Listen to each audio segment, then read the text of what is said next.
Evo, dragi posjetioci našeg senzora, ovdje smo sa Bekirom Hasetić ispred Haškog tribunala, koja se upravo otimala sa jednim provokatorom za četničku zastavu, na kojoj su bila 4 S.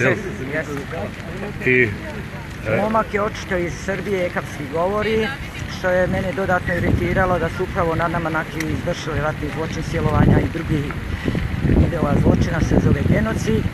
I sasvim normalno da sam reagovala kao i drugi, da njemu nije mjesto ovdje jer je to ponovo vrijeđanje i ruganje žrtvama. on uzvikuje da je Mladić njegov heroj, da je njegov idol, a ne može veličati dželata naroda moga. Na kraju je njega odvelo osiguranje ili... Jeste, dok smo se mi onako gombali između Srbije za zastavu, onda intervenisao policajac, što smo mi tražili da se ostrani i što su ga ostranili sa ovog lokaliteta.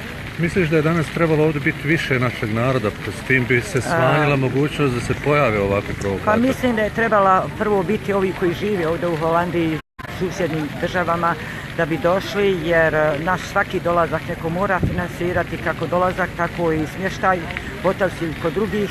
Meni je žao što danas, a možda i da budu probudila se svijest onih bar koji su u Holandiji, Njemačkoj i susjednim državama, da bi im bio red da su uzeli dan godišnjeg odmora i došli ovdje da nam danu zajedničku podršku.